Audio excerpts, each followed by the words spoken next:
SP madam Mahakumbh मेले में duty कर रही थी।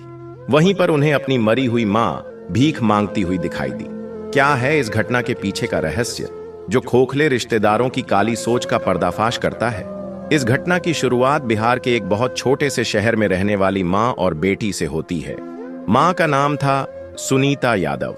उनकी 8 वर्ष की बेटी नैना पढ़ाई लिखाई में बहुत अच्छी थी, लेकिन उनके पिता का महामारी में देहांत हो चुका था, जिसके बाद सुनीता अपनी बेटी को पढ़ा लिखा कर बड़ा कर रही थी। लेकिन उनके परिवार में अक्सर पारिवारिक जमीन को लेकर विवाद होता रहता था। सुनीता के पति के मरने के बाद वह चाहती थी कि उनके हिस्से की जमीन उसे मिल जाए, ताकि वह अपनी बेटी नैना का पालन पोषण अच्छी तरह कर सके, उसे अच्छे स्कूल में पढ़ा पाए और बड़े होकर उसे एक बड़ी ऑफिसर बना सके। लेकिन नैना के बड़े पापा उसकी मां को जमीन का एक टुकड़ा भी नहीं देना चाहते थे। उनके पिता के गुजर जाने के बाद उनका ईमान डोल चुका था। वे पूरा हिस्सा खुद हड़पना चाहते थे। वे इंसानियत को तार तार कर चुके थे और रिश्तेदारी का भी गला घोंट चुके थे। वे सारा माल खुद ही प्राप्त करना चाहते थे, इसलिए उन्होंने सुनीता को रुपये देने से भी मना कर दिया।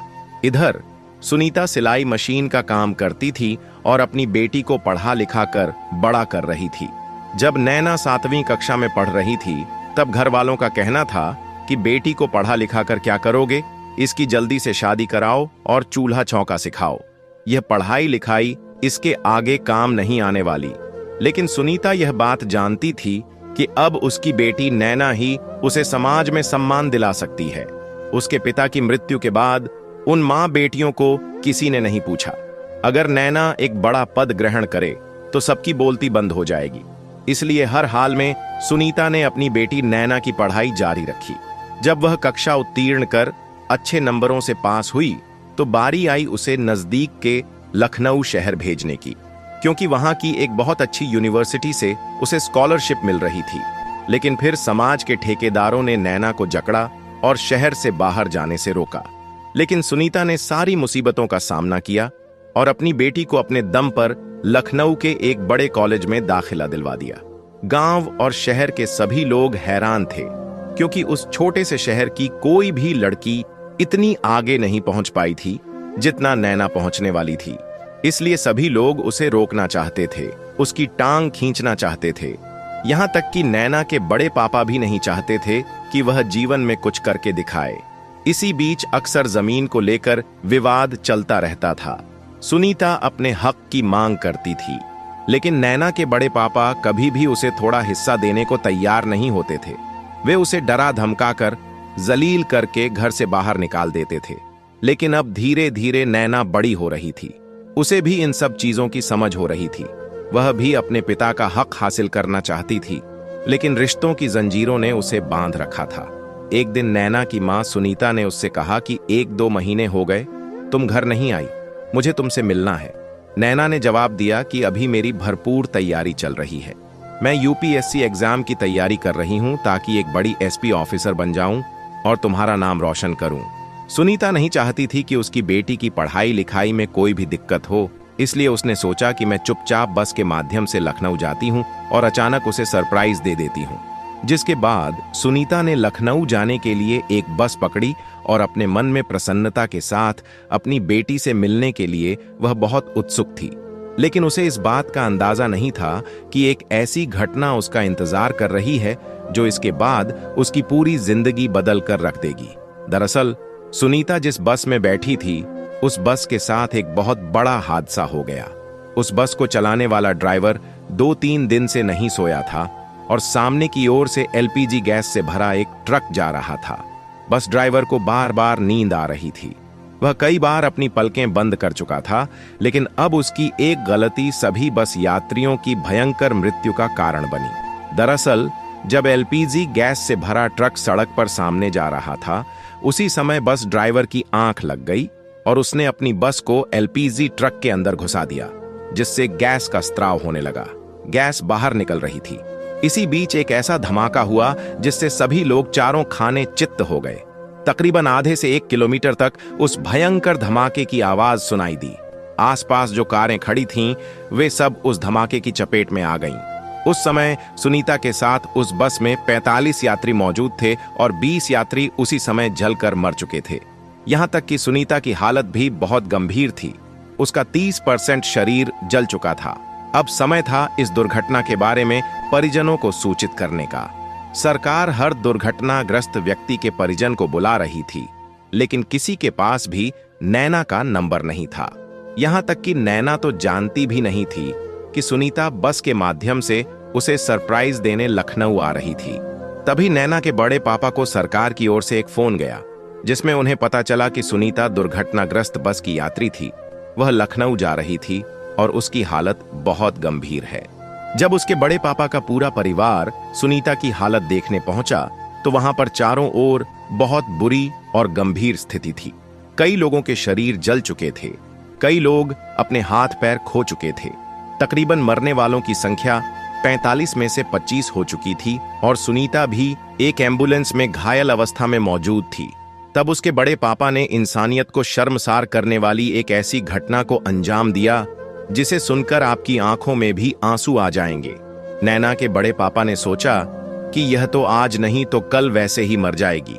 अगर किसी तरह इसे बचा लिया गया तो फिर से यह मेरे दरवाजे पर जमीन मांगने आएगी।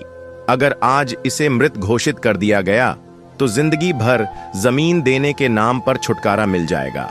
उन्होंने सुनीता को देखना तक पसंद नहीं किया और सरकार को यह हवाला दिया कि इन लोगों में हमारी जान पहचान का कोई भी इंसान नहीं है। वास्तव में चंद पैसों के लालच में उन लोगों ने अपना ईमान बेच दिया था। इसका क्या फल उन्हें आगे मिलेगा, यह तो आप पूरी कहानी जानकर ही समझ पाएंगे। कुछ दिनों बाद जब नैना अपनी मां से मिलने अपने छोटे से शहर पहुंची, तो उसने देखा कि घर पर ताला लगा हुआ है। अपनी मां को इधर उधर ढूंढते हुए जब वह अपने बड़े पापा के घर पहुंची, तो वहां से उसे जानकारी मिली कि उसकी मां तो मर चुकी है। अचानक इतना बड़ा झटका नैना सहन नहीं कर पाई। उसे समझ नहीं आ रहा था कि आखिर यह सब कैसे हुआ। उसने अपने रिश्तेदारों से कहा, आप इस घटना के बारे में मुझे उसी समय नहीं बता सकते थे? क्या मैं इतनी पराई हो गई हूं? लेकिन सबका कहना था कि हमारे पास तुम्हारा मोबाइल नंबर नहीं था, हम तुम्हें कहां ढूंढते। अब दुर्घटना को तकरीबन 2 महीने बीत चुके थे। अब सुनीता कहां थी, किस हालत में थी, किसी को इस बात का कोई अंदाजा नहीं था। लेकिन नैना के बड़े पापा ने उसके मन में यह डाल दिया था कि हम लोग दुर्घटना वाली जगह पर गए थे और हमने देखा कि तुम्हारी मां पूरी तरह से जल चुकी थी। वहां पर उसकी बॉडी पड़ी हुई थी।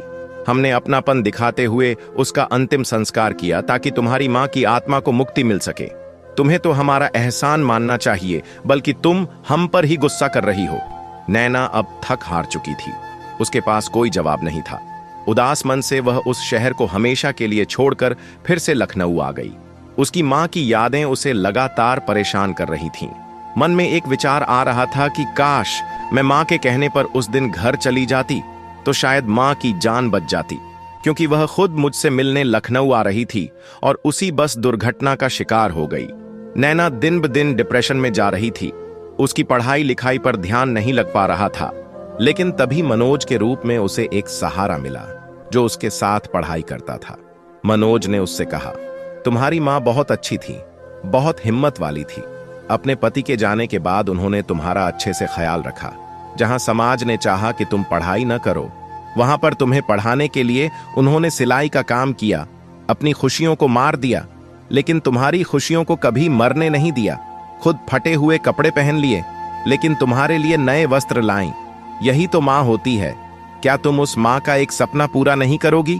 तुम्हारी मां चाहती थी कि तुम बड़ी ऑफिसर बनो।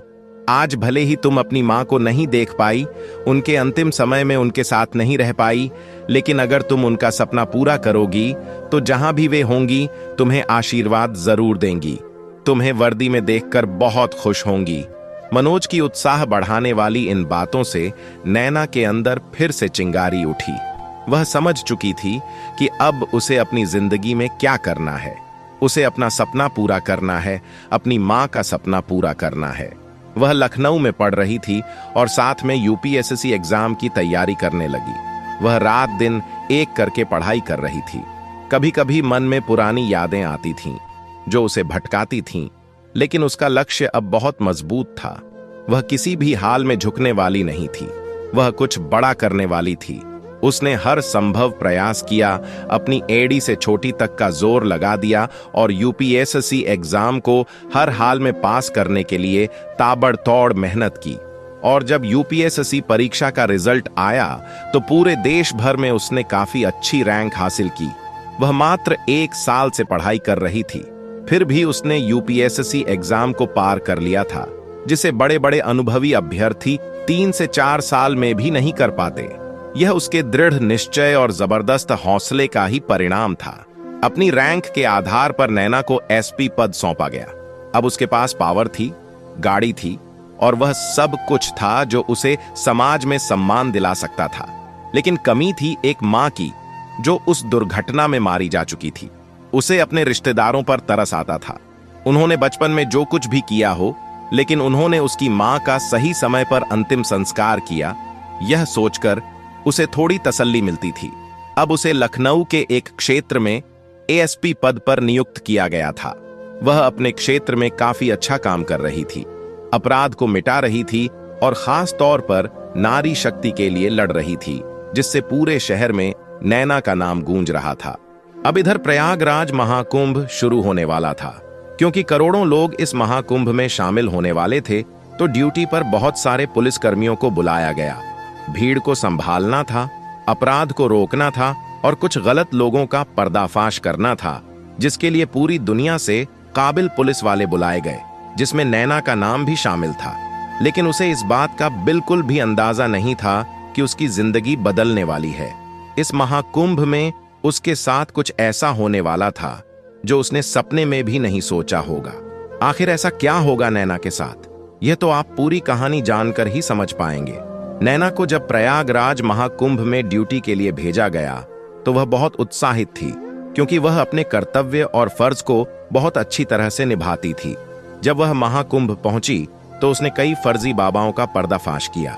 क्योंकि एक मछली पूरे तालाब को गंदा कर देती है, नैना नहीं चाहती थी कि एक गलत साधु की वजह से लोग बाकी साधुओं पर भी विश्वास करना बंद कर दें।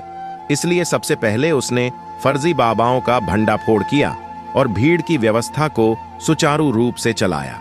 तकरीबन 1 सप्ताह तक वह अपनी ड्यूटी अदा कर चुकी थी। एक दिन जब वह महाकुंभ में ड्यूटी कर रही थी, तभी उसे एक बूढ़ी महिला भीख मांगते हुए दिखाई दी। नैना को समझ नहीं आ रहा था कि आखिर यह कौन है, लेकिन उसे देखकर पता नहीं क्यों अपना सा महसूस हो रहा था। उस बूढ़ी औरत का आधा चेहरा जला हुआ था। उसका शरीर बहुत दुबला पतला था, मानो कई दिनों से कुछ भी नहीं खाया हो। तब नैना को उसकी स्थिति पर दया आ गई और वह सोचने लगी कि मैं इसकी कुछ मदद कर देती हूँ।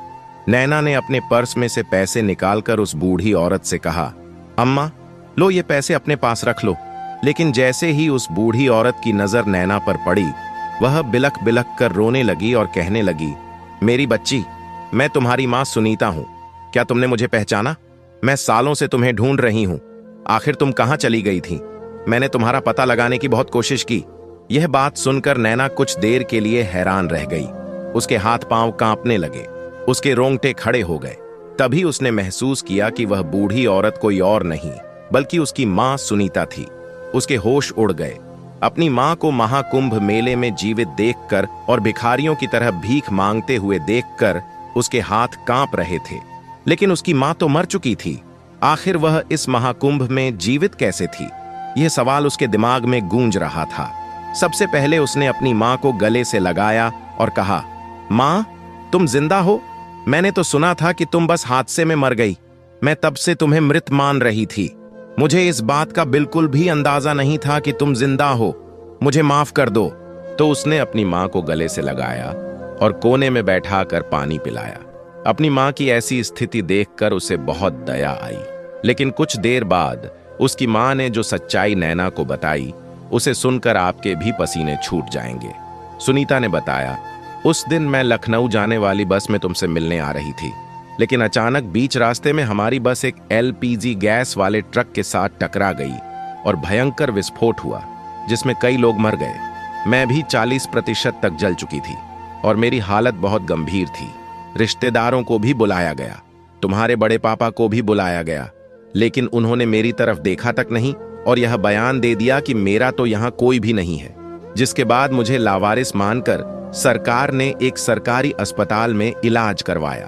तकरीबन 1 माह के पश्चात मैं ठीक हुई, लेकिन मैं किस अस्पताल में थी, किस शहर में थी, मुझे बिल्कुल भी अंदाजा नहीं था। साथ ही उस हादसे में मेरे सिर पर गंभीर चोट आई थी, जिस वजह से मैं अपनी याददाश्त भी खो चुकी थी। मैं इधर उधर भटक रही थी, दर दर की ठोकरें खा रही थी। मेरा कोई अपना नहीं था। तब कुछ लोगों ने मुझे उस शहर के एक वृद्धाश्रम में छोड़ दिया, लेकिन कुछ दिनों बाद मैं वहां से भी भाग आई और आज इस प्रयागराज महाकुंभ में भिखारिन के रूप में भीख मांग रही हूं।